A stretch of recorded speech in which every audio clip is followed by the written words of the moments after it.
Olá pessoal, seja bem-vindo ao canal.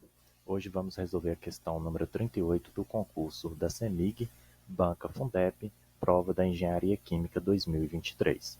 A questão 38 ela diz o seguinte: considere que um mol de gás ideal, inicialmente a 27 graus Celsius e 1 atm, contido em um sistema pistão-cilindro, se expanda isobaricamente até duplicar o seu volume inicial.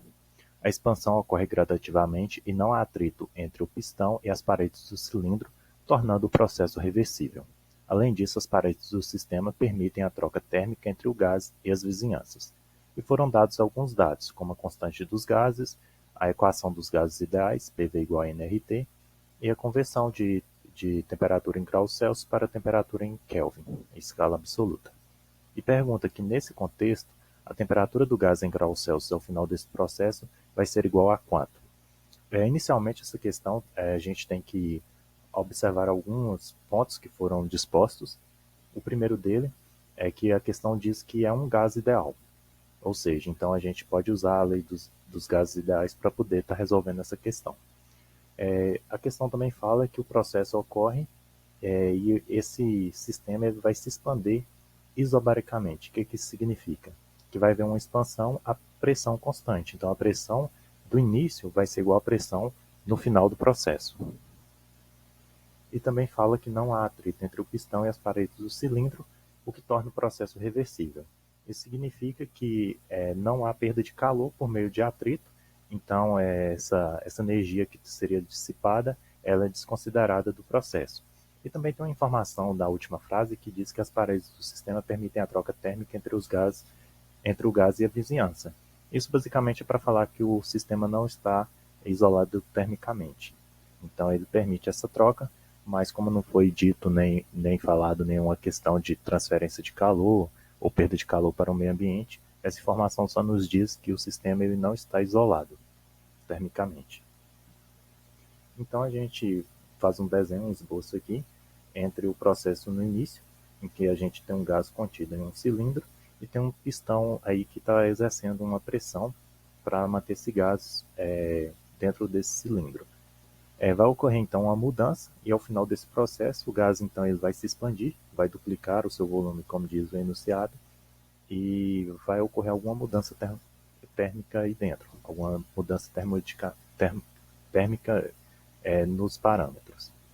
Então, essa questão a gente pode resolver observando inicialmente os dados no início, em que diz que é um gás ideal e tem 1 mol desse gás, tem também a constante dos gases e observa que ela está nas unidades do sistema internacional.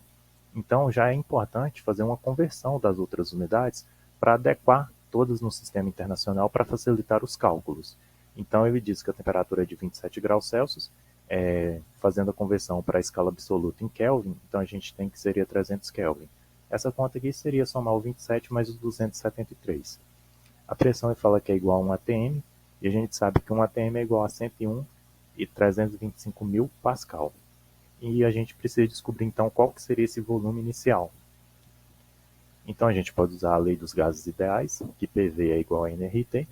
Fazendo um rearranjo, a gente tem que o volume então seria igual ao número de mols vezes a constante dos gases vezes a temperatura dividido pela pressão.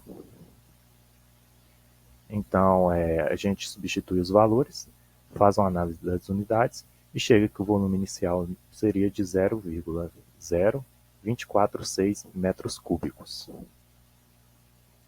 Então agora, em posse desse dado, a gente pode analisar a condição final do processo.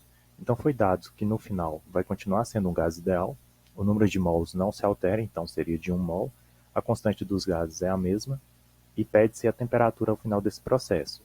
E como foi dito que o processo ocorre uma expansão isobárica, então a pressão ela é constante. Então a pressão inicial seria igual à pressão final, que seria de 101,325 Pascal. E o volume final é dado que seria 2 vezes o volume inicial. Então a gente já calcula esse volume final e chega que seria de 0,0492 metros cúbicos. Então a gente utiliza a lei dos gases ideais para o final do processo, PV igual a nRT, e tem que a temperatura seria igual a pressão vezes o volume dividido pelo número de mols vezes a constante dos gases ideais por meio do rearranjo. Substituindo os valores então, e fazendo uma análise das unidades, a gente tem que essa temperatura final seria de 600 Kelvin. Observa-se que o enunciado, a pergunta pede a temperatura do gás em graus Celsius, então é necessário aí fazer uma conversão.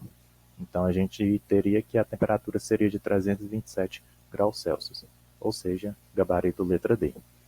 Nessa questão, a gente observa que no concurso a gente não tem acesso à calculadora. Então, algumas simplificações poderia ser útil. Por exemplo, a pressão poderia considerar 100.000 Pascal. Ia ter um erro embutido no cálculo, mas ia facilitar na hora de fazer essas contas na mão. Então, ao final do processo, você poderia ter ao final dos cálculos, você teria algum valor um pouco diferente desse que foi obtido, talvez um grau a mais, uns 328, mas seria devido a essa aproximação do valor da pressão, porque às vezes fazendo conta na mão, você precisa agilizar no tempo e também economizar em alguns dados. Então, fazendo essa simplificação, essa aproximação, você conseguiria fazer um cálculo mais rápido. Mas o cálculo totalmente feito corretamente, você encontra essa resposta 327, como foi exposto